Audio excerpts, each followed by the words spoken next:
देखो, सबसे पहली बात हमारी कमजोरी क्या है? हम परेशान हो जाते हैं। संसार में देखो तो परेशान, परमार्थ की तरफ देखो तो हम परेशान हो, ये हमारा आदत स्वभाव बन गया परेशान होना। थोड़ा सा धैर्यवान बनो, गंभीर बनो।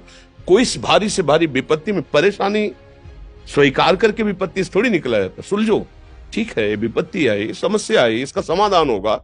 ऐसा थोड़ी कि हमें नष्ट कर देगी। अगर अभी हमारी बड़ी हानि हो जाती है, हम कल इससे बड़ा लाभ प्राप्त कर सकते हैं। हमको एकदम बिल्कुल गंभीर रहना है, इतने कमजोर नहीं बन जाना।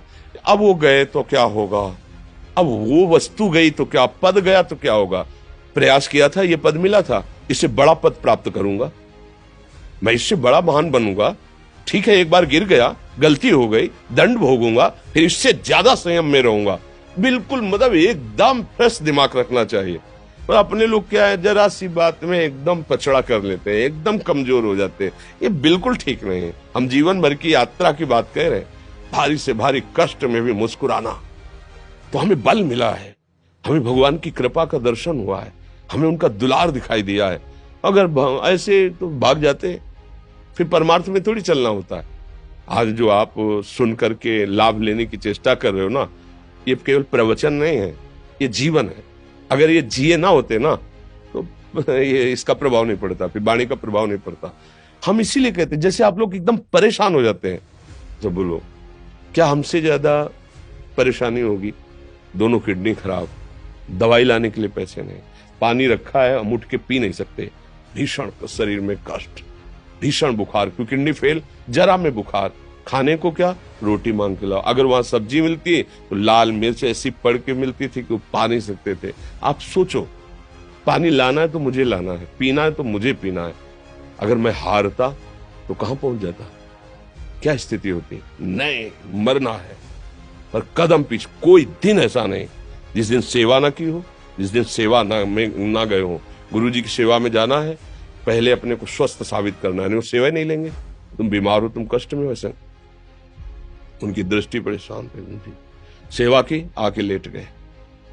फिर हिम्मत की, अपनी श्री जी की सेवा की, मधुकरी नहीं गए, 3-3 4-4 दिन भोजन नहीं गए, पर सेवा नहीं छोड़ा, दिनचर्या नहीं छोड़ी। और उसका प्रधान कारण संयम, ब्रह्मचर्य, भगवत आश्रय, नाम जप, कभी हारने नहीं दिया। अभी भी थोड़ी देर बाद डायलिसिस शुरू होगा, हारने, आपको हारे हुए नजर आ रहे हैं। शरीर में पीड़ा है, किडनी फेल है, ऐसा थोड़ा हम स्वस्थ बैठे हैं, पीड़ा है, बार बार प्यास लगती है, थोड़ा थोड़ा पानी मिलता है हर, लेकिन हम आनंदित हैं, हम प्रसन्न हैं। हम लड़ाई में हारे नहीं हैं, ना हारेंगे, हम जीत चुके हैं। हम अपने मालिक के भरोसे में अपना सब बात, तो वो ये हम अपनी बड़ाई नहीं बता रहे, हम आपको बता रहे समस्या। सोचो, तुम्हारे पास तो माँ है, भाई है, बहन है, परिवार है, कोई ना कोई तो है ना। मेरा किसी ने कभी जीवन में ध्यान भी नहीं दिया, क्यों? बचपन से बाबा जी बन गए, किसी से प्यार नहीं, किसी से संबंध नहीं, कोई जानकारी नहीं, हम कहाँ हैं, वो कहाँ है, किसी से कोई मतलब नहीं। अच्छा, जवान साधु कौन श्रद्धा करे? कभी गांव जाने की हिम्मत नहीं पड़ती कि रोटी मांग ले, पता नहीं लोग क्या सोचेंगे, क्या भावना कर ले। हम दरवाजे पे खड़े हैं, क्या कैसी भाव, जो हमारे सामने आकाश वृत्ति से आया यौवन अवस्था में, वही पाया है, अन्यथा भूखे रह गए। जब हम हर समय अपने को विवेक के द्वारा सावधान रखे, तो हम कभी निराश नहीं हुए, कभी उदास नहीं हुए, कभी ऐसा नहीं लगा कि यार हम दुखी, कभी नहीं लगा। उसी का फल है कि उस सुख का संकेत मिल गया जहां दुख की निशानी भी नहीं है, वही उसी के बच्चे हो। हम सब उसी धातु से बने हुए हैं। हम इतना क्यों परेशान हो जाते हैं? हम ये देखते हैं, अपने लोग थोड़ी बात बिगड़ गई परेशान, नहीं बिगड़ी तो बिगड़ जाने की संभावना में परेशान है। आज सुख है, लेकिन कल सुख छिन जाएगा तो हम आज के सुख में सुखी ना होकर कल के दुख की आने की संभावना में हम भयभीत हो। मतलब क्या हमारी सोच रह गई? हमको इतना बलवान बनना है कि सुख और दुख दोनों हमको छू न सके। भारी से भारी सुख की व्यवस्था है तो अहंकार नहीं, हर्षित होकर किसी का अपमान न करे कि हम धनी, हम पदाधिकारी, अमुक। भारी से भारी दुख आया तो हमें किसी के सहयोग की जरूरत नहीं, हम फिर अपने कदम बढ़ाएंगे, हम फिर जुड़ी हुई अपनी भावनाओं को सजाएंगे। मस्त जीवन एकदम, तुम अविनाशी के बच्चे हो। शेर का बच्चा भेड़ों के बीच में फंसकर म्यों म्यों बोल रहा है, बस अगर दहाड़ना सीख जाए तो कोई भी उसे परास्त नहीं कर सकता। ऐसे भगवद अंश, तू प्रपंच में फंसकर अपने को इतना दीन क्यों देख रहा है? तू ऐसा है कि भगवान के दिव्यास्त्र में भी ताकत नहीं तेरे को मार सके। तू अविनाशी का अविनाशी बच्चा है। विनाशी भोगों को, विनाशी शरीर को मैं मान के इतना भयभीत, इतना दुख ठीक नहीं। ये सबके लिए, केवल एक के लिए नहीं। आप समझो, आप लोग सोचते हैं हम गृहस्थ होकर भला ऐसी स्थिति कैसे।